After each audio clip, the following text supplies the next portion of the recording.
Hello and welcome to Side Character Quest, a one-on-one TTRPG adventure, fantasy adventure, good time, hanging out, always a good time. Man, okay, we were just talking about how intros are so unpleasant to do. Hey, we, by we, I mean me and who are you? What is your name? Me? Well, I didn't see you there. My name is Fiona. I'm here too. Well, hey everybody. If you, I am planning on releasing our session 0. Mm-hmm. So everybody should already be familiar with Fiona. However, it's possible that some people just skipped that and went straight into this. Who knows? Tut tut. I could imagine that. Assuming that people don't know who you are, Fiona. Could you introduce yourself, please? Absolutely. Well, if you've been living under a rock for all of your life, no.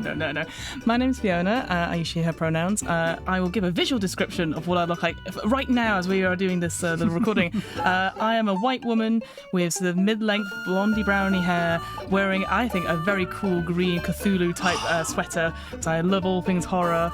And I'm currently in a closet for this recording at home, surrounded by... I would like you to think, audience, that there's so many outfits I could change into for this character we're going to play today. No, that you can see some Hawaiian shirts over my background. I'm not wearing those. But yes, I am the host of What Am I Rolling, which is a twice-monthly tabletop RPG one-shot podcast. I'm also one half of the DM's Book Club, which the wonderful Ty has been a part of as some of the guest hosts as well. And yeah, ultimately, I am just an improviser, a TTRPG podcaster. I do some actual play performances as well. And sometimes I do the odd voiceover stuff, like an artist, that sort of thing. Sometimes I get paid, and that's very exciting. But yeah, I'm just I'm on the internet playing pretend wizards left, right, and centre, and hopefully having a good time whilst doing it. Yes, Fiona does everything. Everything I've heard from Fiona has been good, although it is, as you might guess, impossible that I've heard everything. You've done so much. You've yet to hear anything coming up. It could be rubbish. I could be cancelled. Who knows? Who knows? But yes, I don't know if I said who I was, which... Nope. Less important, but still important. This could be somebody's first episode. It could. My name is Ty, he, him. I'm wearing a black t-shirt, dark gray, I would say. Mm-hmm. I'm in a office, not a closet. I'm not in a closet. Unlike you, I've got a space with some art up on the wall behind me. Some gorgeous art on the wall. Yeah, I'm so very, gorgeous. very jealous. Yeah. Yeah. But anyway, today we are going to be playing a game of working title SEQ in the Dark. It's a Forge in the Dark game made specifically for the setting. With that in mind, how are you feeling about just hopping straight in? You know what? Sometimes I get nervous about stuff, but I cannot wait. I guess, as I said to you off recording, I've had an interesting, tense, burnout couple of days. But you know what? I can't imagine anything better than having a wonderful, obviously time of recording, Friday evening, pretending to be somebody else. Somebody who in my head, is very morally grey. I can't wait to be morally grey, so let's do it. Love it. There's going to be a fade out.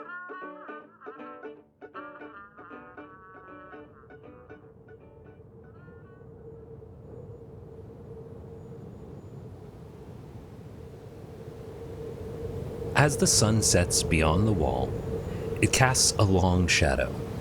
It stretches across fields and crops, blanketing the land in darkness.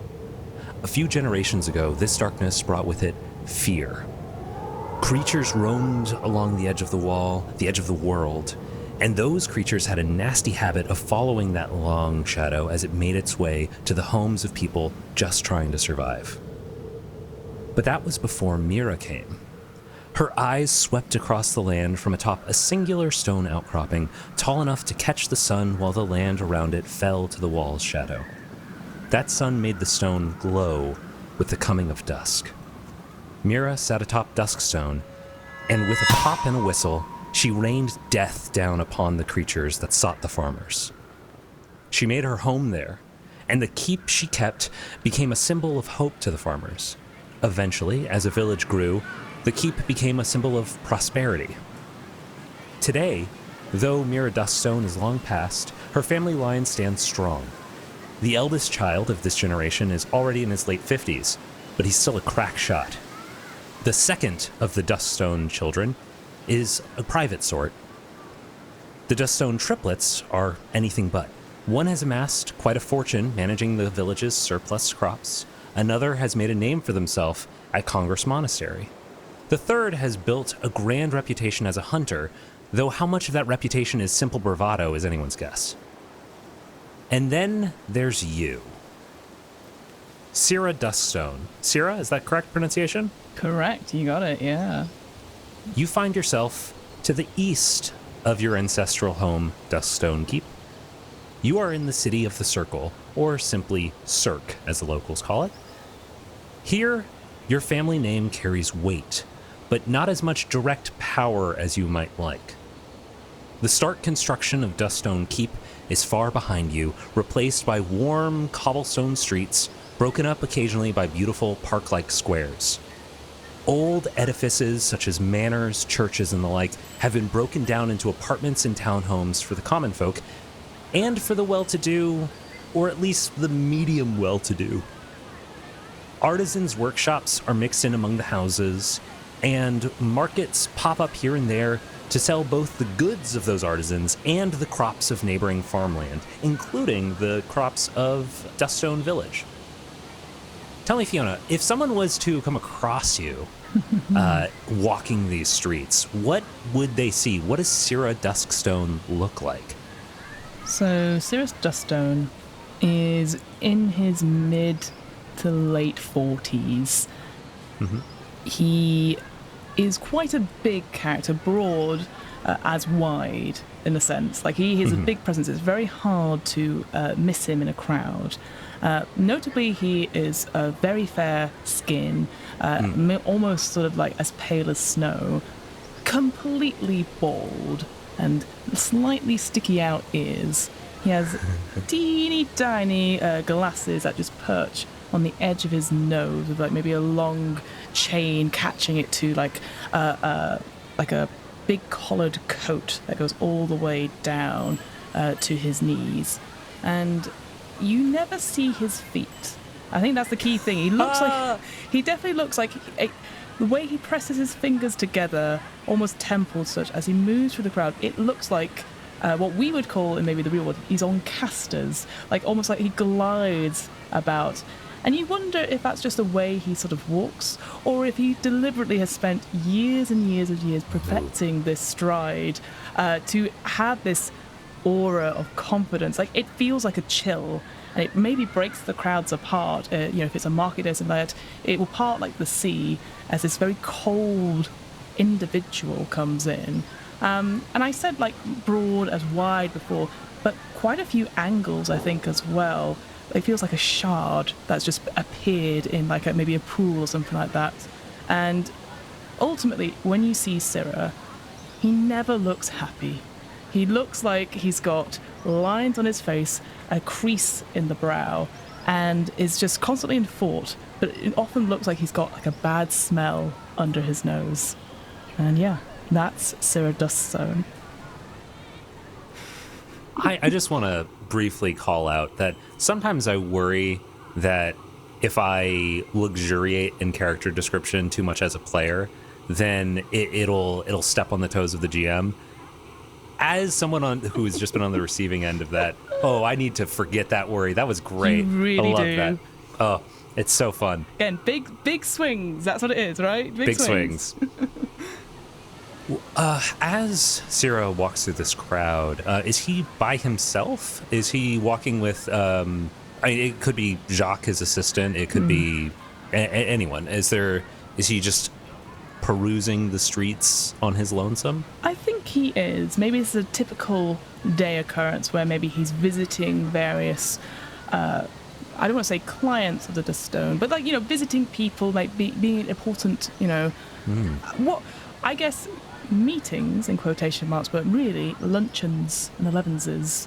So he always seems to pick those ones part of the family.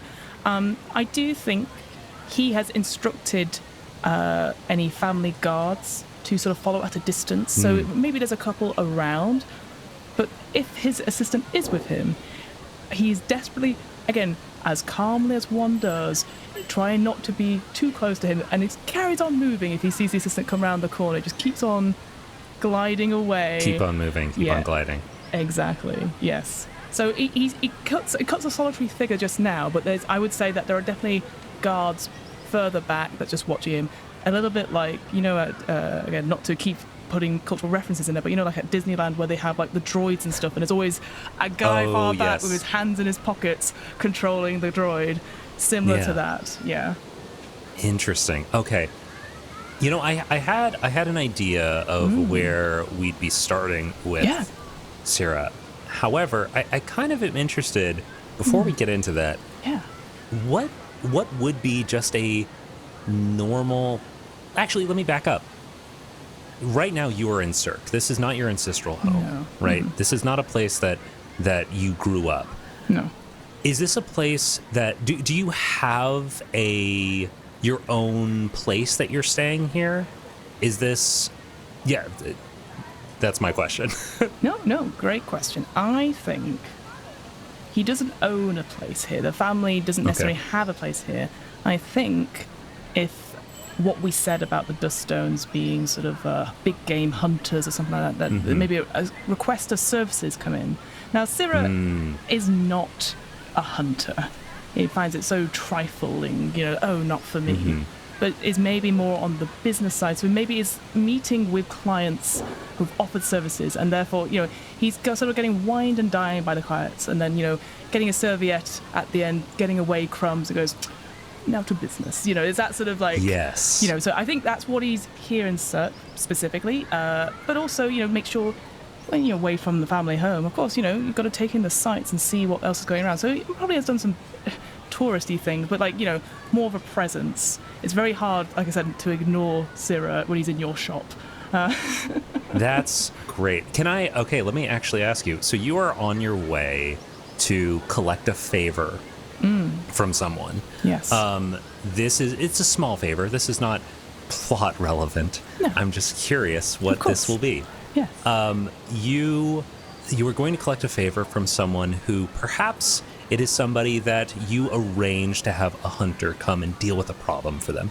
Or perhaps it is someone who you arrange to get a set of Duskstone puppies, which for the Duskstone hounds, very, very well known, very respected breed of hunting dogs. Perhaps you got them a set of those dogs as a favor, and you're going to just collect on that debt. Who is Syrah going to collect from right now? Interesting. I love this. Yes, I definitely think it's the hounds. I really like that idea that if we can't get a hunter, the next best thing is a new service that we've been offering for the last decade or so is our own sort of good breeding of pups and stuff like that. So it is almost like a courtesy call afterwards. 6 months in, how are they doing? And now we'll take our payment. And that's wonderful. I love that. Yeah, because if they can't take it, then we'll take the dogs back, which is awful. But the dogs are bred to new masters. It's not a problem. And I think the person that I'm visiting for this sort of quick montage, they are they're just a farmer. Okay. And I think they had recommendations, word of mouth, and it's that sort of thing where you go, sure, we'll go for this person. And I don't think they are really aware how deep they've got into this and how intense it is. And so they've kind of agreed and signed up to getting a dog that absolutely does the job, but now they're sort of beholden to the Duststone family. Yeah. And I think it's that sort of thing where they've only just realised how this might be a worse offer than if they just faced the monsters or got someone else in. You've let the monsters to your own door, Can we say this is kind of a panda diplomacy situation where you are not gifting them the dog, you are lending them the dog? Yes. And the dog always still belongs to the Duststone family. And you could take it back at any time. Oh, I know all the commands and calls. You can call them Rover if you wish, but I know its true name. And I would say, again, Syrah always refers to them, the dogs, as it. Has again, it's not a Brutal. disdain. Yeah, it's not a disdain for Yeah. the dogs, but just shows no affection to them because they are a service, and services need to be maintained, and so standards need to be maintained. He is a very slimy git, and I love it as a result. Yeah. You're walking through a crowd at a farmer's market that is set up on the sort of the southeastern side of Cirque, in a square, just one of those squares I described earlier, park. And you walk up to this farmer from South Bend, and go to check in on the dog. How do you approach this person? I think it is just suddenly that Syrah is there. Again, not thinking horror movie-esque, but just appears, a shadow appears over this person with the dog. And yeah, you just hear that sort of whisper of, good morrow, good sir, I hope I'm not intruding. And yeah, and then we'll just go into the details. Again, it's all very fine. All words are polished and precise and poisoned. Every single one of them's barbed. Like there's almost like a double meaning to them, but a big smile over everything he says. Because we wouldn't want to upset anything, would we? You are getting lots of sirs, just which is a thing that's very common, but it is like kind of over the top. The amount of like proper titles you're getting. If I need it, yeah, of course I'm a sir. And after checking in, this farmer, he passes you a small bushel of very fine corn, very fresh. Nothing like ostentatious, but just like a very nice little gift. Just a small thing. Small thing. I will glance at it and look at it and go, this is so thoughtful. Yes, sir. We appreciate your gift. I thought you'd appreciate it, sir. Yes, sir. Yes. I've really appreciated. What would be a fun name for him to refer to the dog? I think something really, really basic. I really appreciated Spot. Spot. There we go. I've really appreciated Spot. He's been a great boy. Has kept everybody safe. Been calling out whenever any bears have wandered over from the forest, anything like that. He's been wonderful, absolutely wonderful, sir. Appreciate it so much, so much. No. Well, as we say, Duskstone hounds are all good dogs. Oh, that's great. I will look down at the gift and I sort of, again, wave my hand a little bit, and maybe one of the guards comes and sort of takes it away, and I go, that's, whilst such a gift is very much appreciated, we will expect double next time.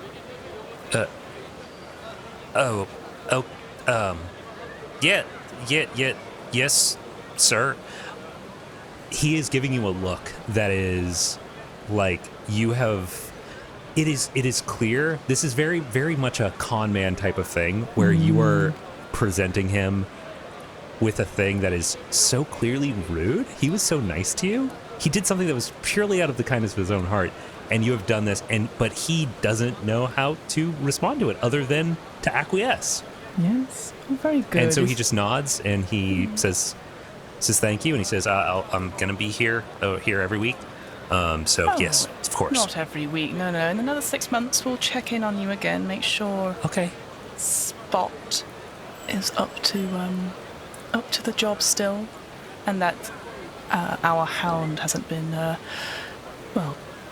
damaged in any way. You understand Of course not. No, it's just making sure that our services are tip-top, and you're paying for the highest tier in protection, are you not? Of course. I mean, he's been absolutely wonderful. I wouldn't say otherwise. No, that's good. Well, I will take that testimonial and I'll put it on our pamphlets if you don't mind. No, of course not. Yeah, you can definitely take my name. I would say, if I appreciate our prices are quite steep. If you wish to recruit any other your other farmers in the area, any neighbours needing protection, would you give our name out? Well, maybe a discount can be applied next time. A referral program is something that I'm trying to convince our family to do. Of course, yes. Of course. Yeah, yeah, of course. So you get a neighbour in, they get a neighbour in, and eventually, well, the hound will pay for itself. I won't trouble you anymore. Goodbye for now. And I was sort of like, again, what I'd say, Syrah doesn't look like he bends at any time. Like, maybe he'd be sitting, but there's no, like, animation for him to get up and move. He's almost like, boop, already up. Yeah. And then just moves off, hands still sort of like a little bit clasped together. He has ignored the dog this whole time. Hasn't barely looked at it at all. Oh, that's wonderful.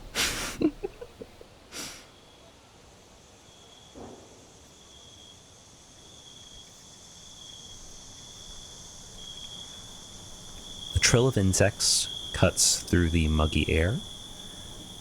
It's been a few hours since your time at the market, your time checking out a duskstone hound, and you are now on your way to collect a bit of correspondence, written correspondence. As the sun sets, you know that it is important for this letter not to be tied back to you. Let me ask you, Fiona, what method of communication does Syrah use? You say it was written? Or Written correspondence. Written correspondence. I will make the note that it is established in the world of SEQ that there is no long-distance magical transmission of information, more than, I would say, roughly like 60, 100 feet. So it's not really something you could reasonably do, this. Perfect. Okay. I think there is a establishment, a fine restaurant or such, and when you go and you order a certain type of wine or a wonderful sort of alcoholic beverage that comes in such a big cask, perhaps, when you order it, it's almost like a code, like almost getting into like a bank vault, and maybe you have to show some credentials, and not only do you get the wine, but any correspondence with it. I would say not in the bottle, because that would ruin the taste of the wine as well as the message, but I think there is a in this particular eatery, there probably is like locked boxes, and so when you order the wine, you're paying for that service, a very discreet messaging service. So it's almost like having a PO box sort of thing, but then you get a little wine as well. And I think Syrah will have absolutely insisted on this kind of delivery service when he's out and about, just so he can claim it back on expenses. Oh, I love that. So your waiter comes over. They pop open a bottle of wine, pour a small taste into a glass for you to try out. Yeah, I will grab it with like 2 fingers. And these fingers look quite long and sharp. The nails are a little bit further, but they're still like, they're not like horrible monster claws, but there's definitely a sign to them. But no makeup, no nail varnish or anything like that. And just a little sniff and then tiniest of sips. And he just takes it and goes, "Yes, that'll do nicely. Thank you, server." Very good, sir. They pour fill up your glass, leave the bottle. They wipe the rim of the bottle with a large cloth napkin and set that down next to the bottle. And then they bow slightly and turn and walk away. Giving it a moment or two, as I've played through this charade before, I get one of the frankly useless bits of cutlery and just use that to open the napkin and to see what is inside. Yeah, I'm not going to dirty my hands with it. I've already using it for wine, Yes. Inside, you see a piece of parchment. You might read this now, you might read this later. I'm not going to decide that for you. But regardless, this is what it says. You claim to want to learn from me, but eager pupils are hardly in short supply. Competence, obedience, Those are virtues that draw my interest. Prove your worth and we can discuss further. An enemy of my mission, scratched out, of our mission, is due to secure a large profit off of a collection of pre-loss artworks. She will be laundering this activity through her usual frontman, Liam Dabadasha. Deny her profit, and eliminate Dabadasha as a useful asset. Use whatever means you find suitable. I have eyes in Cirque. They will be watching you.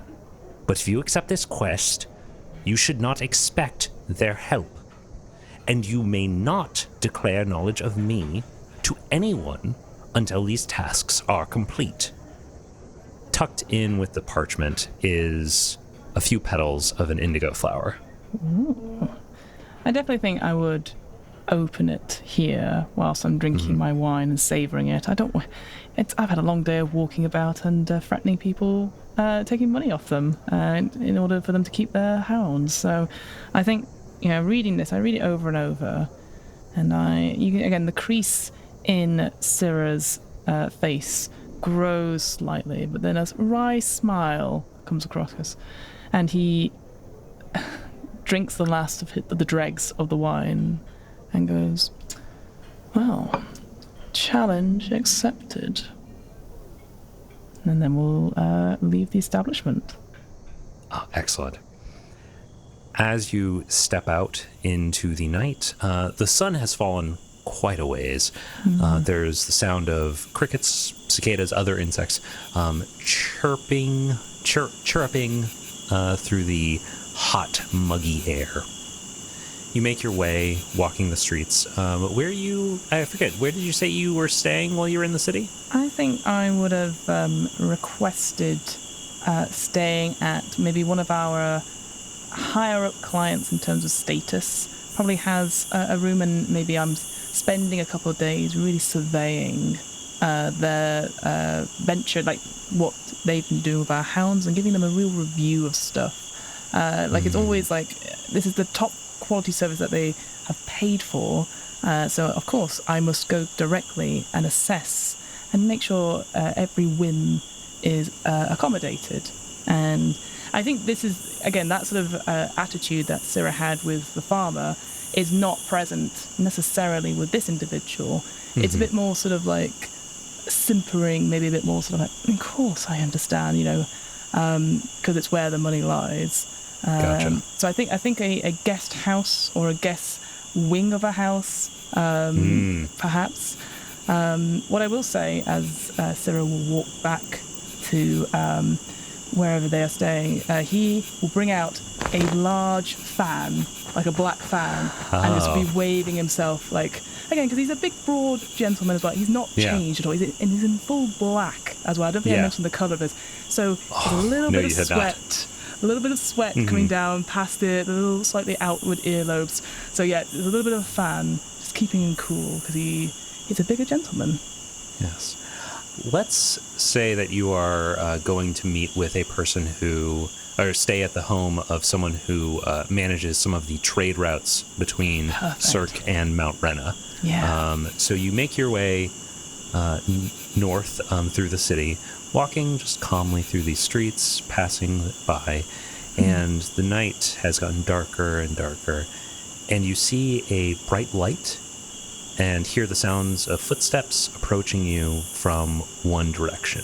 Maybe not approaching you directly, but it's down one alleyway. You turn and look and see three figures entirely lit up in the night. These three figures are all in matching clothes. They're all in matching outfits. And as they approach you, you notice that there is a lantern floating in the air next to one of them that seems to be casting practically daylight around them, which is a really shocking, really jarring visual in this otherwise cobblestone night. And you say they are slowly approaching me or quickly approaching? Does it look like they're about to get the jump on myself? They are not approaching you. They do not appear to be approaching you specifically at this moment. They don't appear to have noticed you. They are moving with a sort of, I would say, perhaps it would make sense. Would you say to roll a study right now? I would love to do that. Oh, how exciting.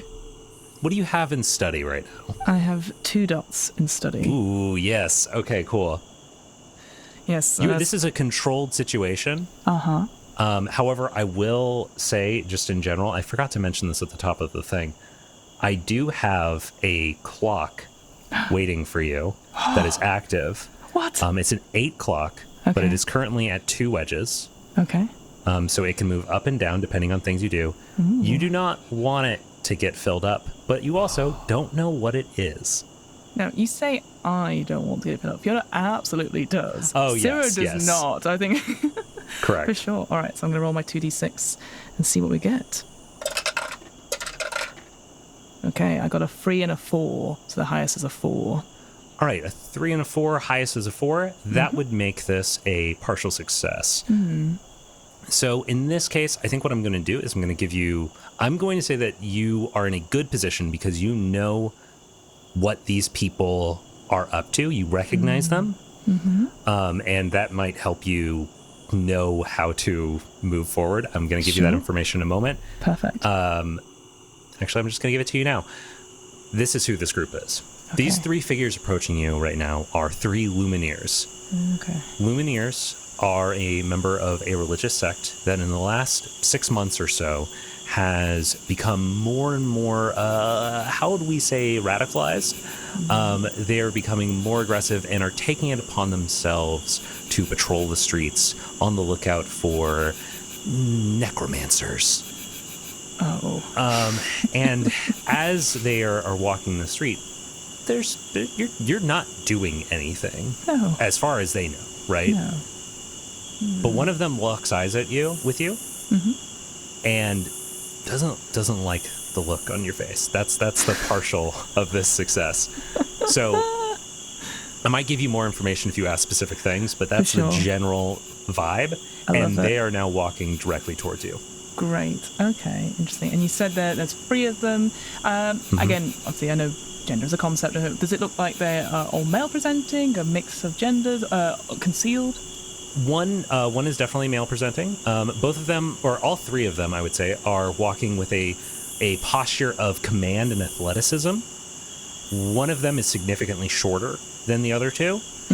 2 of them are wearing yellow seersucker tabards and leathers, and then the other one is wearing a green seersucker tabard and leathers. Okay. That probably is not going to impact anything here, but it's a detail that exists. So no, I like that. I love that a lot. Okay. Syrah never runs. Please. I've not run since my youth. And so so sees these 3 ne'er-do-wells approaching, has the fan out still, and thinks back to his youth where he was possibly putting on plays with his siblings, and says, "Oh, terribly sorry, friends. Oh, the heat, it's getting to me," and will slouch against the wall with the fan. Says, "I don't suppose you would help an old man out and get me to my residence, please?" And sort of, again, faking sort of the sort of heat stroke element of this like very hot night, but with the fan in front of his face a little bit. As you do that, I think that is a good play.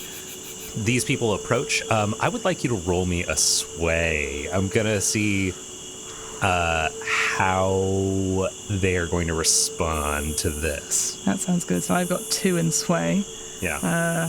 Yeah, like I said, I ain't a runner. All right, let's run those 2d6.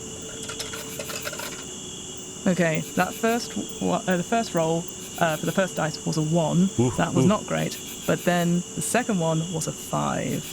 So 5 is the main result, highest result. Partial success once again. As a reminder to anybody listening, the way that Forge in the Dark games work is that You roll multiples of d6s, 6-sided die. The highest result generally is the result that you take. And if it's a 1 to a 3, it's a failure. If it's a 4 to a 5, it's sort of a partial success, mixed result. And if it is a 6, then it is a success. If you get multiple 6s, it's a critical success. Exciting. All right, so the 3 figures walk up to you. 2 of them approach pretty directly, pretty quickly, with a sort of a sense of concern. One of them stands back and is watching this from a distance and puts their hand on both hips. You can see that on their side there is a cudgel, and you can see that floating lantern is sort of hovering between the 3 of the people. Interesting. Okay. Friends, please. I'm just the sweat hopefully acting for me. You doing all right? You doing all right, sir? How you feeling? Just okay? parched. Yes. Do you have any water on you or something? Sorry, I misjudged the way from the eatery, and I just terrible occurrence. I fear all a little queasy has come over me. Apologies, I didn't mean to embarrass myself in front of you fine folks here. The tall figure in yellow, she takes out what's the word I want? A water skin, and holds it out to you. Here you go. I hope you're feeling all right. Bless you. Yes. Yeah. We'll take a good gulp. And just checking out the angles of this alleyway, clocking the individual that's a little bit further out with the light above them. So clocking the positions where we are. Thank you so much. Hands back the water skin. Apologies. Identification. Identification? Identification. Oh, I didn't believe... Is my face not enough? No, it hasn't been enough for the past few months. I think you should know that. I will say, Fiona, Syrah would know that this is not... If this is a thing, it is not a widespread thing. This is the first you are hearing of this. Okay. Oh, gosh, I didn't know we'd changed rules in this place. I am traveling from out of town. I'm on business. I have people that can vouch for me up at the residence. You may be more welcome to come with me, friends, and I'm sure we'll have some nice sweet treats. You must have been quite tired if you're checking identifications for every Tom, Dick, and Harry coming through here. The tall figure in green, he looks interested in this, but the one that is giving you that look, the short figure in yellow, he is just shakes his head, is like, nope, you're gonna need some identification. Of course, I totally hear you on that. Pardon me, let me, and I'll go to my pockets, and I will, I have an idea, but it might end Syrah's quickly as a result. So what from I know? I'm excited.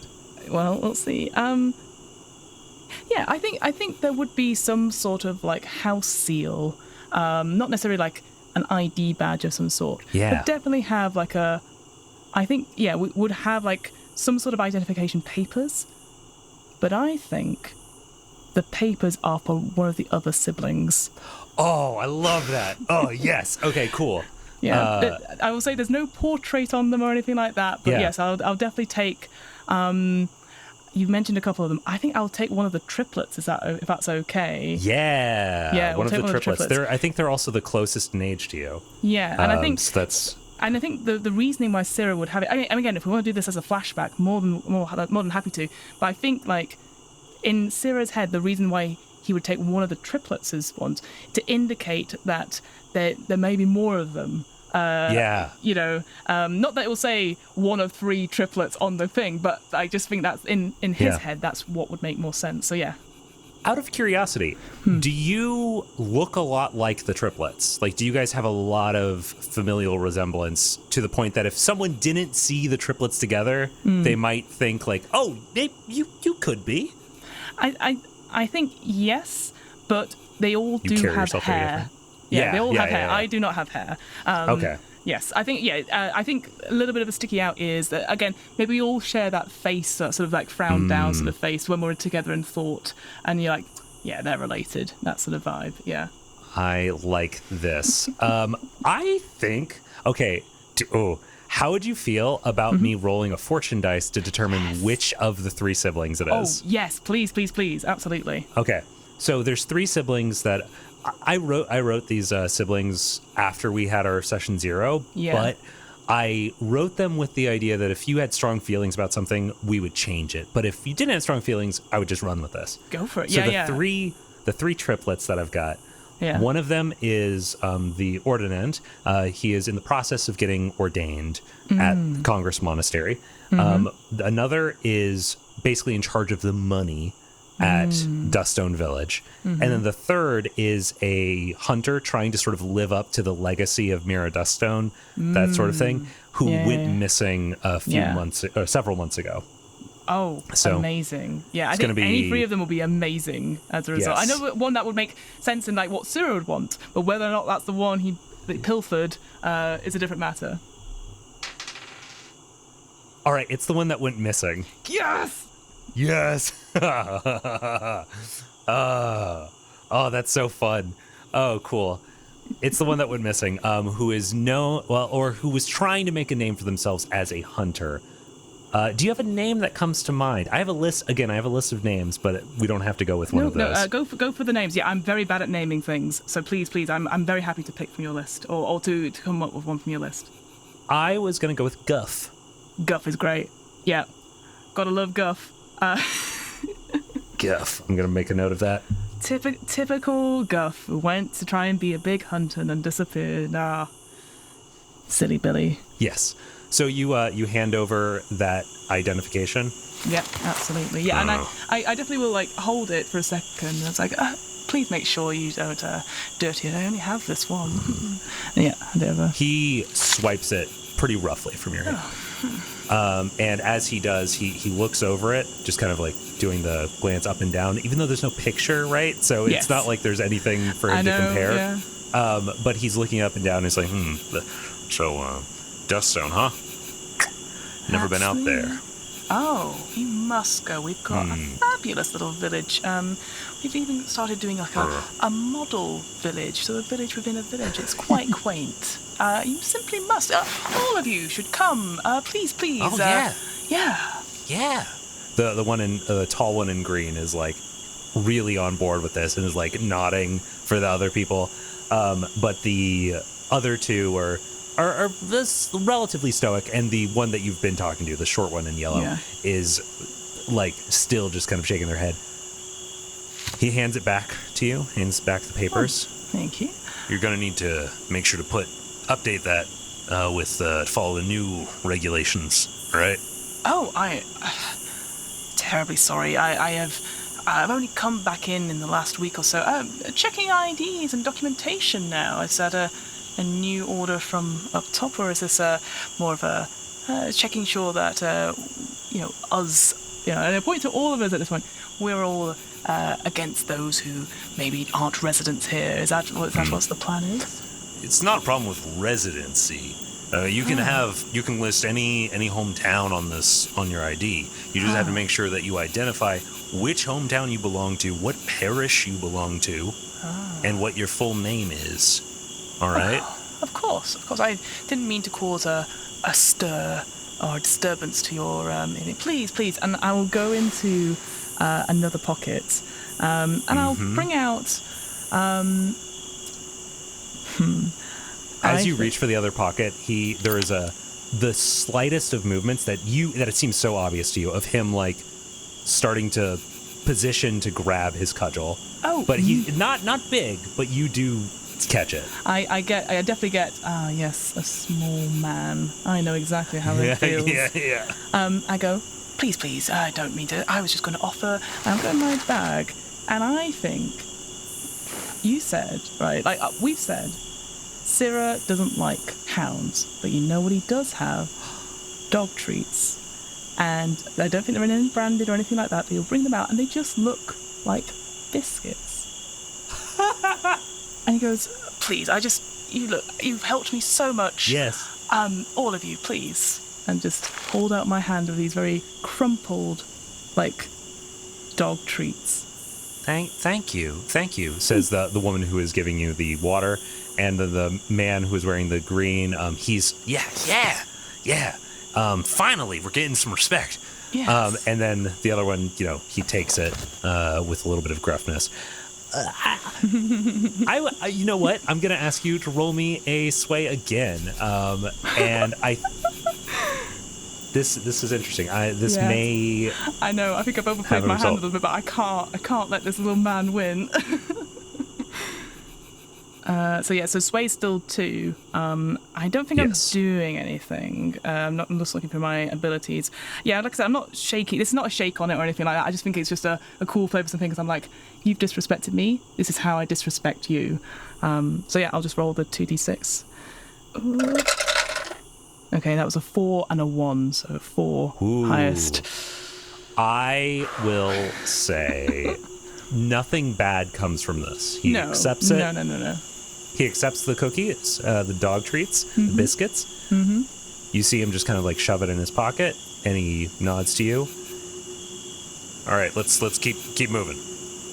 And he turns and just starts to walk off. Mm-hmm. And as the other two, are still like sort of standing with you for a moment, the woman coming to like help you stand up, and the other guy kind of looking excitedly like, oh man, I thought we were going to go to this fancy house. They turn, and the little lantern goes off and starts to follow the other person, and then they both turn to start to follow him as well. Yes. Enjoy your evening, friends. And I watch them go, fingers templed, and I just glide backwards and carry on my way. Love it.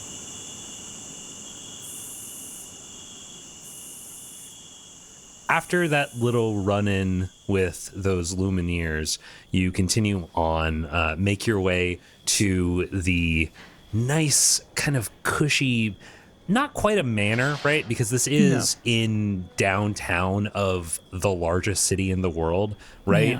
Yeah. So it's not like it's so spacious, but it is clearly, anybody else that was staying here would be like, this is luxury. Right. Yeah. For you, maybe, I don't know. I'm not going to speak how you feel about it, but like for the average person, I think Syrah always like sort of goes dirty, even though it's practically spotless. I think just to instill that sort of opinion and maybe that status that Duststone family is quality, and it may feel like a performance.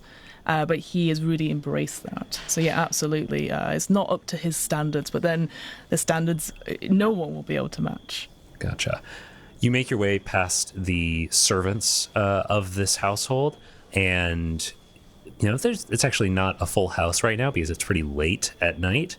There's no special event going on, right? But there is somebody waiting for you to let you in and to escort you to your your private apartment in this place. And as you enter, you see Jacques Passerine, who is your assistant. He is waiting for you. How does he address you? How do you have your assistant address you, your underling? So I think Syrah always insists that any servant or member of the household refers to other members of the household, sir, madam, or even just by, the sort of like the sort of like maybe position in the household. So in the sense of like firstborn, secondborn, again between firstborn, how are you, darling? That sort of thing between siblings, maybe, that never first names are used. Interesting. And I think Jacques always uses Syrah's first name, and Syrah has tried his best to be like, no, but I wonder if it's just the jovial nature. We've described this person as too keen, yes, and it's just super lovely, I think, which as a result Syrah can't do anything about. And so even if he's super mean to this person or very pleasant to it, it doesn't fault this person at all. So Syrah, as Syrah sort of comes in and sees Jacques, instantly is like it's the only one that would absolutely, is the only person that his mask will absolutely slip for, because he knows that he's at his wit's end and can't do anything about this. And whether or not that bothers Jacques or not, I will leave to you, but I suspect it doesn't. Maybe it doesn't register, or maybe that's just his force of personality that he's just going to keep on doing it, you know. Exactly. You know what, let's say that Jacques' family, so Jacques is of the bold folk. That means he is from the Salton Sea. He is scaled. He is significantly shorter than Syrah. And let's say that his family, when they moved to Duststone, they introduced some sort of rare crop to Duststone Village and to their farmers that has made the Duststone family and village a lot of money. Right. So whereas previously Duststone had focused on, let's say, pigs and other sorts of like livestock, his family diversified that. And there is, while they don't have like status, right? They don't have the same sort of like nobility status. There is an undercurrent of like reliance, like monetary reliance between the families. I get you. Yeah, it's better to have them be our friends than be against us, even though it would just be like a popularity contest. It's all words and stuff like that. My question to you, throwing the GM a question, how old is Jacques? Is he very young, or is he Syrah's age? Is he older? Yeah. I was imagining in his early 20s. Yeah, that was what I was thinking as well. Yeah. And sort of a thing where, like, on top of the fact that his family is sort of positioned, at least to outsiders, positioned below the Duststone family, you also have this added layer of he is a young person in this family, perhaps not set to inherit anything like yourself, right? And so he is taking on this role of being your servant, your assistant, partially as like a last-ditch effort to make something of himself. Right. Perhaps it's not being done in like a necessarily slimy way, right? But it's a genuine way. Yeah, and I would even think then again, secretly, even if he doesn't realize it himself, I think Syrah is envious then of Jacques, because everything Syrah has to do is calculated and planned. Like you said, he is set to inherit, even though he is like second from the bottom of this big family line, right? Yeah. And so everything he does is like to get in favor with old mumsy, you know, that sort of thing. Whereas this guy has chosen to be here and is just like, it's just super wonderful. I think he's super good at everything as well. Like, it's just like, I'll give it a go, and then it's amazing. And so Syrah's like, I've spent years of my life reading these tomes, going over contracts, finding loopholes that I can use to my advantage, and you are just here. So I think that's the crux of it as well. And you're happy.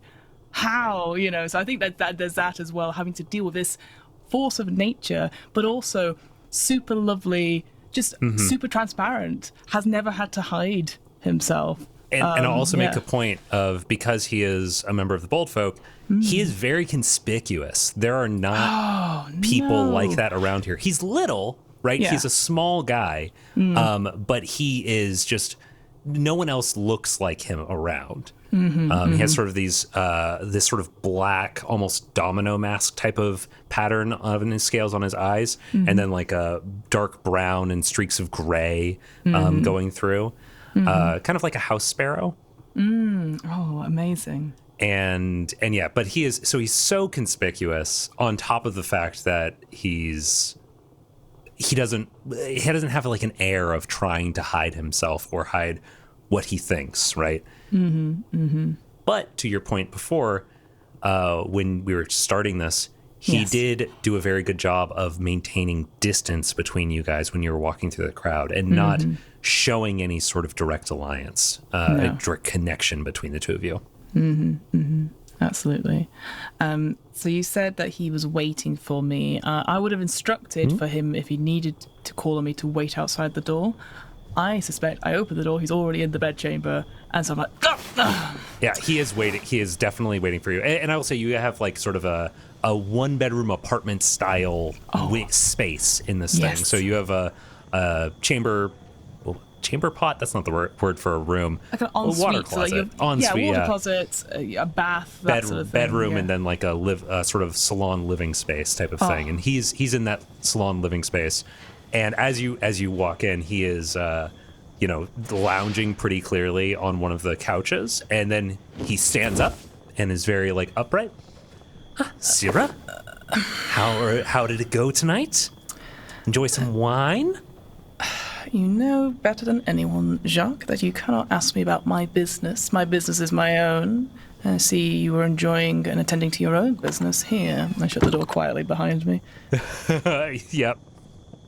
He's got a little glass of there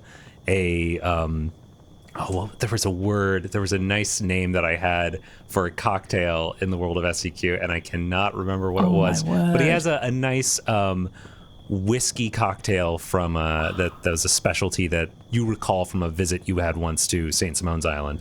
But it's this nice little whiskey cocktail that he's nursing, sitting on a table next to him. I've clocked this instantly, but I don't say anything. He kind of steps to the side to block it. No, I've seen it, but I don't say anything because I'm just there like, oh, okay. Well, my business is concluded for this evening, and I will be making maybe some private inquiries in the morning, going to and from, secret family stuff. And I say that because I know he's the one that's brought up the term secret family stuff, and I have to use this jargon to tell him what, I do not need your help on this, and this does not go on the records. Because as you were sort of miming, he has maybe a notepad out and was about to write notes, and I'm just there going like, okay, all right. Well, does he know that you were specific? Like, does he know about the correspondence that you've been having? I think so, but more because he's just, like I said, it's that sort of thing where the more I hide stuff from him, the easier he finds out. Like, I just think he just finds out everything because he's so good at his job. Yeah. So I've got to that point now where I don't hide it, but I won't tell him straight until he says something, and I go, well, yes, of course, I'm going to make the argument that he, I think I'm going to make the character decision for him that he knows that you've been talking to somebody. He probably even knows who it is. Yes. Right? But he also doesn't know or care what the actual business of it is. That's the worst thing. He doesn't care. Yeah. And that's what I hate about it. Like, he could use this to his advantage, but he just doesn't. And that's why, again, I think in my head that whilst I am jealous of him, that's why I find him weak. Because anyone else in my family would use this against me if they found out about it. So, yeah. Yeah. I sort of go towards presumably where this salon, this sort of like bar area is, and help myself to my own whiskey. And I sort of turn back to the fire and I go, any messages whilst I was perambulating? You got a message from the Ordnand. Boy, I cannot keep your sibling straight. One of the triplets. You got a message from one of the triplets at Congress Monastery. Oh, yes. He's in town. Your sister is in town. Yeah. The little one. Relative. When you say the sister, Jacques, I instantly know who you were referring to. I don't need clarification. I did not get a message directly from her. I just thought you would like to know that she is around. Beyond that, no, it's been pretty quiet. And his eyes sort of dart to where the side where he knows you keep your secret correspondence, like where you have your little pocket hidden. He's like, anything interesting? Any missives on your side? I have a couple of questions on my own before I share my missives, my information. You say you didn't receive a message directly from my sister. Mm-hmm. Does that mean she does not know I'm here and that you have seen her, or is she's aware that I'm here but does not wish to see me? As far as I know, she does not know that you are here, and I would not do anything to tip that hand. However, she's sneaky. So who knows? I will relish the chance to have a luncheon, a surprise brunch perhaps with her. And I take a little sip of the whiskey. And you said one of the triplets is also in town from the monastery. And are they here for some sort of business as well from their missive? Or are they just checking in on the second youngest? It's definitely more of a save your soul kind of deal. God.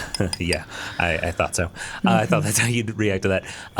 Definitely, he's just. It feels in that vein. I mean, I'm sure he'd love a visit, and Congress Monastery is not that far, especially from here. Congress Monastery is on the northern side of Cirque, and you are on the northern side of Cirque, so it is fairly close. But he's not going to force his hand. I don't think it's not his deal. I hear you. Well, maybe we'll pay a visit to the good monk. Tell you what, you can do something for me. Maybe in the morning, if you send a few of these, and I pull out another bag of dog treats. Maybe send that to him. Indicate that I'm on my way. And then maybe a day or so later, I'll drop in. Maybe it's time for a good confessional. Sibling to sibling. Wink. He says aloud. You don't say that aloud. I think you find that endearing. I find that frustrating. I find that hard to believe. Answering your query about my missive, I have to, in order to pursue the, we talked about changing careers at one point, Mm-hmm. I need to, like any good schooling, I need to show that I have the right prerequisites. I've got to show certain things. I need to prove myself. And I would actually, and I again take a little sip, maybe there is something I can get you to do whilst I am busy tomorrow. I need to find out information about a certain haberdasher, Liam Dabba. Oh, hang on, no, Dasher. Dabadasha. An individual called Liam Dabadasha. Okay. I believe they are a resident here. What I would say before you go tearing off is that I need your utmost discretion on this.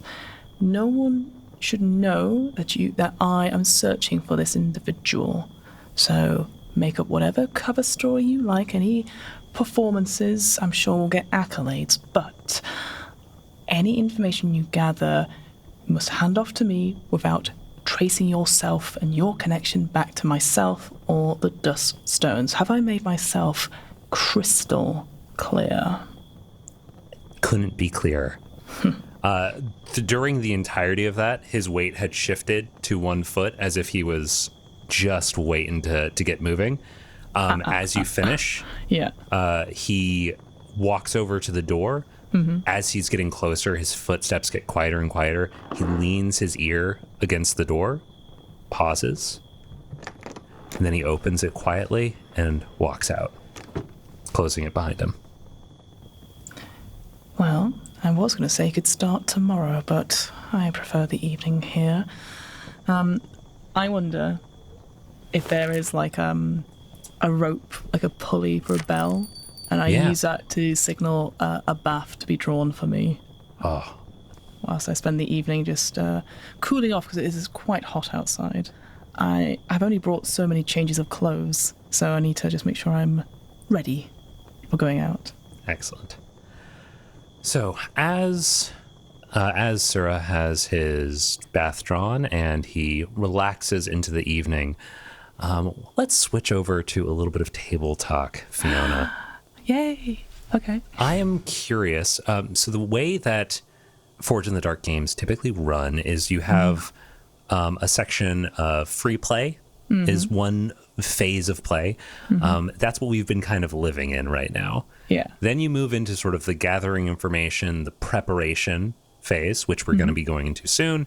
And finally, the meat of it is the mission, Yes. where you're actively taking steps to complete whatever it is. Right now, you have your mission. You know what you're going to need to do, which is to, what was the exact way I wrote this down? You were supposed to prevent the sale of a collection of pre-loss artwork, Yes. and you need to basically eliminate Liam as a potential asset for a rival. So basically that could mean many things. I'm curious what your take is on this mission at this point before you ask me any clarifying questions. Sure. Absolutely. So, this is where I split Fiona into the ideal and then reality. So ideally, I would like to secure these paintings, this collection, these artifacts for myself, for Syrah, and then in that sense of proving that not only can I follow instructions, but I can follow them to the T, and that there's no damage from this, and that the Dabadasha person can be eliminated with very minimal knowledge, and just taken away. That's sort of like almost like wiping a bit of a smudge off someone's cheek. Yeah. Reality is that I know how these games go, and I'm going to be cool, calm, and collective, but I do feel some minor stabbing may be involved, and maybe one or two of these paintings might be ripped apart or burned or something like that. That is, I don't want that. But I'm not leaving it off the table because I know exactly how these games go. I think, if anything, in my head, again, obviously we'll come to it with the heist and stuff like that, but if I can get these paintings and maybe replace them with duplicates, or even just like, maybe even paintings of, I can't remember the colour you said of the petals, but Indigo. Indigo. So if I got pictures of paintings put up of indigo flowers, I can put it in, cut out the canvas, put them in, and then they'll know who is responsible as a sort of a warning message, perhaps. That's the vibe I'm thinking will happen. But whether or not the paintings will survive as a result, it's up to chance. That's excellent. I'm curious. So we're heading towards wrapping this up, this first session. But I'm curious if you have any ideas of what steps you're going to take during the gather information phase, during that preparation phase. I'm curious if you have any immediate thoughts. Obviously, this is something that's, as you do one, they kind of snowball, right? Yes, of course. Yeah. I think in my head, the key thing here is obviously looking at the most obvious threat being this haberdasher person, right? They're the ones, they're the front person, so they are going to be quite clued on to this laundering of, so they're aware that they could be a big target themselves. So the more information about them, the better, hence me sending out Jacques to get that information a little bit with not embroiling myself. In my head, this idea of laundering through someone sounds like maybe it is more of maybe there's an auction or a private event that certain members are invited to, and it's a collection of all these artworks, but especially maybe these 5 bits of art, and it's from a unknown benefactor, and who would like to do it, and maybe there's something else that's contained within the paintings themselves. Maybe there is maybe a little bit of drugs in the frame, that sort of thing. Maybe there's another purpose to it. So it indicates like why several buyers might want it. I feel then I would then I would try and get an invitation or be at this thing, impersonating one of the siblings, probably the missing one. Oh, that's so good. Oh, man. And then, just go from there. I obviously don't have an end plan, but I definitely think I would want to be in the room. It's as subtle as one can be. Okay. And then maybe having Jacques help with the actual disappearance of Dabadasha, and actually, you know what? I keep saying it says eliminate. Doesn't necessarily mean murder. That's correct. I know Fiona's gone murder, so it could be like just ruin this individual, that they no longer become an asset for this enemy of the person I'm trying to get acquaintance with. So, in my head, that is Would you like me to give like a sort of explicit meta read on that? I would love to hear that. Yes, absolutely. So we'll say that you've had this correspondence going with this person, Abbott Fair Landing. You've had this correspondence going with him for a while. And so you have a sense of what sort of stuff he wants and expects. Right, yeah. And you can tell reading this, he would take murder as a very fine outcome. Sure. He would take blackmail, getting this person into your pocket, as a totally fine outcome. He would take ruining them financially so they are no longer a viable front for this money laundering as a viable option. Like anything that just means that this other person, Hosalda, cannot take advantage of Liam Dabadasha anymore. Yeah. Cannot use his services, use him as a front. Anybody that any method would satisfy them. And they have no problem with what it is. Yeah, I think, laying out those 3 different ways of dealing with Dabadasha, I feel like Syrah's way isn't murder. And if that is that, it's just literally a last resort, because obviously we don't want to dirty our hands with, common blood, as it were. So I do like the idea that what he's thinking, maybe sinking into the bubble bath, is thinking about how can I show this person to be, ruin this person. And I don't necessarily think it's financially. I think scandal.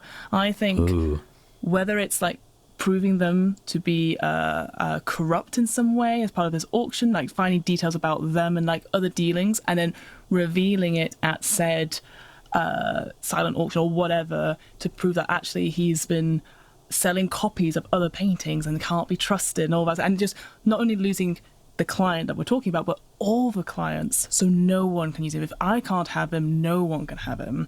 And I think that sends a big statement as a result. And I think that's in Syrah's wheelhouse because of like the connections and contracts and stuff, and just being there and be like, oh gosh, that's terrible. I wouldn't trust somebody to do with my artwork such as this.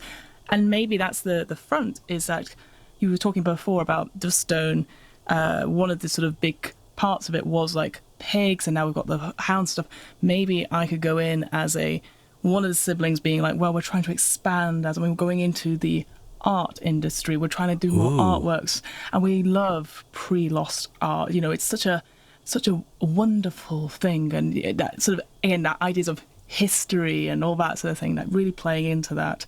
So actually I think that's probably the way to go, is to again be that foppish, like, oh no, good chum, please tell us all, exactly, wine and dine it, rather than stab murder, which is instantly I know what's going to happen. I'm telling you now, that's going to happen, but I'm setting it up to be no. We're setting this up as like, oh, we're going to do so cool, so spidery, so up in the eaves making these plans, and then all of it just stab, hit him with a sledgehammer. Like I don't mind telling you, the reason I paused when we're talking about like, what do I do I give over the ID documents or not to those 3 ne'er-do-wells, I thought to myself, I have a fan. Maybe if I just throw the fan at the light, everyone will be in darkness. I can run away. And I was like, Syrah doesn't run away, but that is a choice if things go badly. So so I've always got a plan B. It might not be graceful, but it absolutely would do that. So I'm glad the documents worked out, but otherwise that fan was going straight at that light. So like trying to break it. I will just to speak on that for a moment, on the idea of these 3 people sort of accosting you in the street. Syrah would be aware that Cirque does not have any sort of historically does not have any sort of police force, right? Yeah. The Congress Monastery, and by extension, churches such as the Church of Lumen, where these guys would be operating from, they do have a history of basically doing the same thing that the Duststone do, where they protect, farms, deal with monsters, that sort of thing. Congress Monastery has a history of sending out a specialist to deal with X, right? Yeah. But they don't have just patrols usually in the city. That's not really a thing. So the fact that these guys were doing this, they're not answering to a city authority. No. No, I think that's really interesting, and there's that sort of, from what you sort of said about them themselves is part of hunting out necromancers and stuff. That definitely has piqued my interest. Yeah, but oh man. Okay, I think we've chatted about this enough. Let's go ahead and wrap things up. Yeah. Fiona, thank you so much for being here for the first official episode, episode 1 of Syrah Duskstone's quest. Yeah. I will come up with a name for this episode after the fact. Of course. Do you have anything you would like to plug? Anything that is coming up? I have no idea when this is going to come out. Anything evergreen that you would like people to look towards as this is a great example of a Fiona thing that's so good, and they can do this whenever. Do you have anything that comes to mind? Yes, I'm sure I do. Well, thank you so much. Honestly, this has absolutely brightened my evening doing this, playing a morally grey, horrific person. I love it. In my head, it's the worst uncle you could ever have. Yes, as I said, my name is Fiona. I do a whole bunch of TTRPG related stuff, including What Am I Rolling, which is a twice monthly tabletop RPG one-shot podcast where we do lots of different game systems and interviews with game designers. If you're I only care about D&D, and we're yes, we hear you. We've also got the DM's Book Club, which is a weekly book club podcast about Dungeons and Dragons and how we can improve it and include it in all of our campaigns. We read the books so you don't have to. I'm also 1/3 of the RP Geeks, which is a nerdy TTRPG show which streams live on YouTube every Tuesday, and we do lots of different systems of interest us. We like telling really great stories, but also include some fun lore drops. We've done stuff such as Mappamundi, which was which is an ecological exploration thing, a bit if you think Monster Hunter and Pokemon, but without hurting any of the creatures. That's the kind of vibe it is. It's really, really sweet. We've done Valentine's Day Paranoia, where we're all trying to seduce friend computer, and we've got obviously our own series of Blades in the Dark as well, because it's one of those games which I've always wanted to play and always wanted to introduce to my friends Emily Bates and Shamini Bundown, so we're doing that as well. And the final thing I was going to plug is the Deep Cut supplement that we sort of talked to briefly about Blades in the Dark. Obviously this is a wonderful Forge in the Dark system that we're playing here on this podcast, and if you're I want to try Blades in the Dark, but it's a little bit too intense and it's very different compared to other things, I recommend not only reading the core book then putting it aside, then reading Deep Cuts, because it simplifies quite a lot of it down and you just get to the meat and the action. And I think it's really interesting in terms of system, but also I love Blades in the Dark in terms of factions and the sort of the stuff they've done with the new factions, and the Catalyst as well is great. I'd also recommend checking out the Blade 68 stuff that's going around. Oh, it looks so cool. It's so good. One thing I'm going to absolutely recommend people do, if you're playing a game which is heists and stuff if you're doing Blades in the Dark or anything similar, Forge in the Dark with a big group of people, do what they do in Blade 68, and it's called the opening title sequence, whereby you get a player it's basically, you all describe a montage or a sequence of events with your characters, places and stuff that happens throughout the story. It doesn't matter, it doesn't have to be tied to directly what you're doing, but a player will say a quintessential moment of what they're doing. Maybe they're shuffling cars and then putting it around a poker table in the 1960s. The GM will then flash to a big cityscape and describe what's happening there. You go to another player describing what they're doing, then another sort of cityscape, something a little bit of the story, and just create that opening sequence together, and then you just be Blade 68, Chapter 1, the Effluvian Affair, or something like that. And honestly, I love that. I'm going to do that in all of my games, that idea of That's just so great. creating an opening title sequence together. So I just wanted to recommend that, and that comes from Blade 68 as well. So there you go. There's all my Yes. shout outs. And yeah, you can find you can find What Am I Rolling and the DM's Book Club wherever you listen to podcasts. Go check them out. I would really love to see you there. Yes, and so that was the Blades in the Dark, and then the first time in years, the official supplements, Deep Cuts and Blades 68. Yeah. I haven't gotten to dive super deep into either of those yet, but from what I have seen, they're super, super cool. And I actually do have something I would like to plug this episode.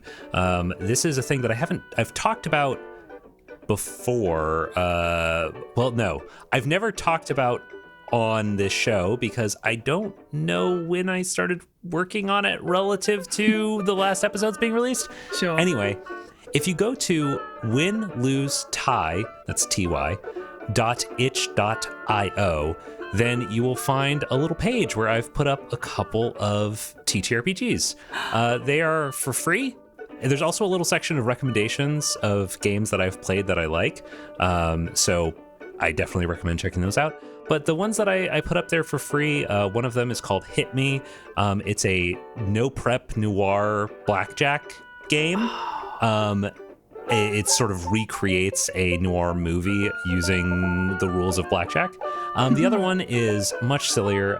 It's based off of a McElroy podcast called... what was it called? Till Death Do Us Part. It's called Not Today, Death. You play as this. It's a silly little joke game, but both of them are fun. Both of them are free.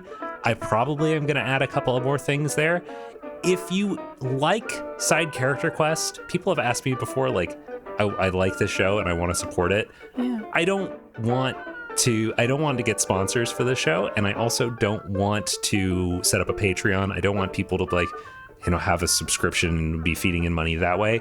Sure. But if you really like this show and you want to show some sort of monetary support, go buy one of those and throw a few extra dollars. That's all. Yeah. Beautiful. That'll do. Oh. But yeah, winlosetie.itch.io. There'll be a link in the bio or in the show notes. But with that, I think that we're going to wrap it up. And how about we just go ahead and pitter-patter on out of here?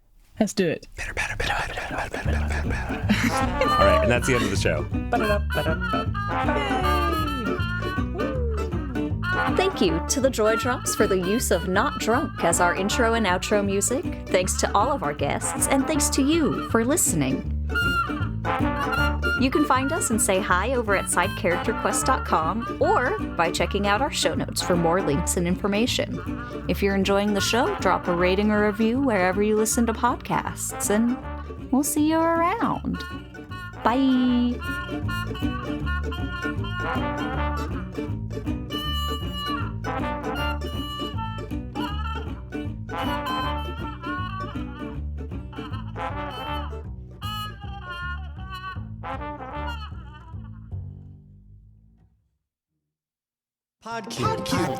Podcube. Our Podcube devices are able to record audio from any time or place, in space or time or place. And this is what they're picking up. I hate flowers. I feel like a poop seller. I feel like I'm selling poop. There's a whole baby Mark Zuckerberg in here. Is it real? I don't think so, but it's wet and it doesn't smell good. Did you smell the mouth? No, I didn't smell. Hi, welcome to Circuit City. Can I help you find anything Now, today? politely, just shut up. I'm gonna take this iPod, dip it in some sauce. Ooh, hard to eat. Bet you it'd be harder to eat without all the sauce on it. Search Podcube in your podcast app or go to poweredbypodcube.com. Podcube. The future Is yesterday. This is just gonna all just be bloop stuff. Yeah, no worries. Okay, so this is the test recording. Yeah. Saying that thought that I had just a moment ago. Yeah, please. And now it's gone immediately out of my brain. No. What was it? We were talking about Wild West game, Stars and Wishes. How we were going to end. This is what I was going to say. Yeah. The session that I have planned tonight, Yes. I typically, when I'm running a thing for SEQ, and kind of when I'm doing any like session where I know we'll have like a hard cutout, I typically like to have 3 story beats, right? That like 3 story beats. And in this session, the 3 story beats that I have in mind are so specific and so like introductory that if everything was to go perfectly but with no tangents, I feel like we could get through it in like 25 minutes. Oh, that's a challenge That's accepted. never going to happen. Never going to happen. I was going to say, you've met me. I will talk away and be like, that's, the plot. I see it's over there. I'm going to go this way. And absolutely no problem. Yes. And again, if you're like, we need to get back on track, do say, like, I will say, sorry, what are the options again? And just in case, because I'd rather... Again, I've got to that philosophy now where I'm very good at saying, because obviously we're both GMs and stuff like that. But if there is a, if I've missed something, please feel free to clarify and we can retake it and stuff like that. Because I know sometimes I'm just there going like, how have they missed this? And it's because, you know, they've been so lost in the source because I'm enjoying it. And I'm like, but the thing you need to do is over here. But I know it's going to be different for Forge in the Dark games anyway, because like, it is a little bit more player, a little bit more collaborative and proactive in that sense, rather than me reacting to things I will miss, so. And this is also like a different situation just because it's a 2-person thing and right. 2-person Forge in the Dark. I feel like both of those add like weird complications that I'm not super familiar with, because this will be the 3rd time I've run this particular game. Exciting. So, yeah, exciting. I did the last quest of SEQ, that's the Prisoner second arc. That arc is the second episode, which is the final episode of it. It's just a 2-parter. Comes out on Tuesday, and it's that was the second time I had run this game. Wow! And I've made changes since then. Like I've made significant changes since then, and I don't know. I just felt myself starting to like ramble into a game design tangent, which is probably not the time for that. But what if it was? Well, what if it was? Oh boy, I would enjoy breaking down, like talking about this game from like a playtest perspective, like after we do this, if that ends up being something you enjoy.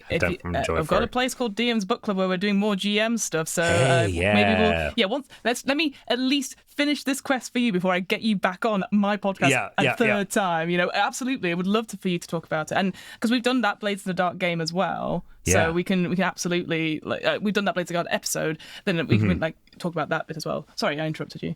No, I was just saying the 4th time, I believe. 4th time, yes. Yeah. Oh, see? I've not even once come onto yours. I'm just like, I'm going to milk time for content. That's what I'm doing. So. Well, you've come on by letting me do the feed drops to keep my my feed active. Fair. That's fair, but... Yeah. But anyway, I'm going to hit stop recording, and then we can listen back to this real quick. Sounds good. I have a bit of a cold, so if I start coughing at some point, I apologize, but that is why I have some tea and lozenges and all that stuff. All the good stuff. Yeah, I've got lots of water and stuff, so I'm good as well. Man, it's so wild. I know you've been doing actual play stuff and podcasts and stuff pretty regularly. It's hard. I have had these huge gaps in between, so it always feels like I'm doing it for the first time. And it's so fucking nerve-wracking when you're doing it in front of somebody you've not recorded with before, and it's just like, well, that's why I always record mine separately. I'll be like, I'm just going straight into it. So yeah, don't worry. I'm like, you're doing the hard job here.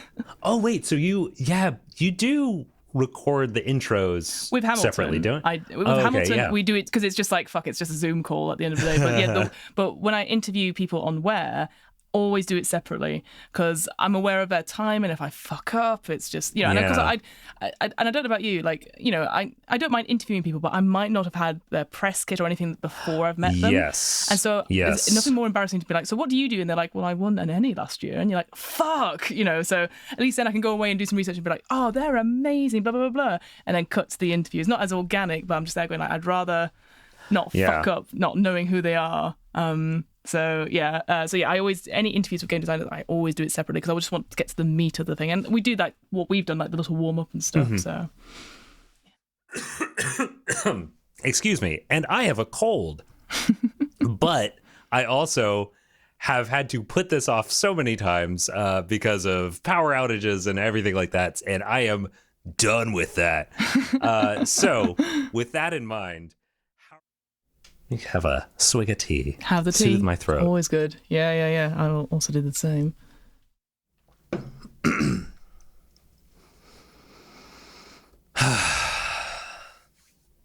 Ooh, that was hot. I feel it like warming up my body. I think we're going to pause for a moment. We're gonna, pause to like use the bathroom if you need to, get some water. I'm gonna get some more tea. I'm also curious because we've hit the stuff that I needed us to hit. Oh, okay, great. Yeah, we actually have. Wow. So like for this sort of introductory session. Sure. And what is going to be coming up like next is basically just going to be scene setting. Sure. We'll return to this once we're actually recording stuff again. Yeah, absolutely. Do you want me to stop the local record? Are you? Yes. Cool. I'm going to stop local, and then we can stop the recording, and that way it'll just be more chunks. Yeah, I don't want it to go too long, and then you're having to sync various things up. Okay, I'm stopping it now. Great. Oh, I think he does exactly. I think I just lost you. Oh. Oh no. Oh, interesting. Is that me? Am I the problem? I have thought of another thing. Again, this other thing I know from when I looked through like the deep cuts thing. I don't know if it obviously is part of your system or not, but adding more threat. Deep cuts being the Forge in the Dark add-on supplement for Blades in the Dark. Yeah, yes. Absolutely. It might have been in the core book as well. I'm not sure, but I love the idea of adding more threat to get more bonus die. So like you're in something, and then you would assign that die to it. I'm going to pitch to you that I somehow, by hook or by crook, bring my sister to the silent auction, and as a both representative of both of us. But I'm trying to play her off as like because we talked about like I really screwed her over. We haven't said why, and again maybe we'll find that during play. But I like the idea of like, well, let me make amends. Come, there's a little art gallery exhibition happening. Why don't we go? And maybe I'll buy something nice for you, and just to reinforce that. Duststone-esque. Like I'll still use the ID stuff, but I just think that would be just a delicious thing. And I just think I like the idea of just getting. We don't have to have every sibling involved, but I just like the idea of like I love this thing. Like she doesn't know I'm here, and I'm acting really weird, but I'm like I need her for this because then it's like it feels more justified. Because no one's going to be questioning whether you are this person if that person's sister is like, that's one of the triplets. Yeah, of course. Us. Yeah, exactly. Yeah. I love that. I think that we'll decide exactly how that goes during the next episode. I'm just pitching it to you because I just thought about it. But I do really like that. Yeah. Just because I want you to play someone that really hates Syrah. Yes. I'm looking forward to that. Man. Okay, I think we've chatted about this enough. Let's go ahead and wrap things up. Shout-outs. And you can find You can find What Am I Rolling and the DM's book. Oh my god, we'll get there eventually. You can find What Am I Rolling and the DM's book. And the DM's book club wherever you listen to podcasts. Go check them out. I would really love to see you there. Yes, and so that was the Blades in the Dark. Oh, hey! Do you want to find out more about tabletop role-playing games, but not too sure where to start? Do you want to play a lot of different systems, but don't have time to try them all? Do you just wish someone would summarize what the main game mechanics are so you can follow along more easily? Well, you're in luck. Check out What Am I Rolling? A twice-monthly RPG one-shot podcast, hosted by me, Fiona. I like exploring different RPG systems, rule sets, and the stories they create. I also like talking to game designers about how to run their games. So, come check it out. We would love to have you. The What Am I Rolling podcast, available wherever you listen to podcasts. Part of the One Shot Podcast Network.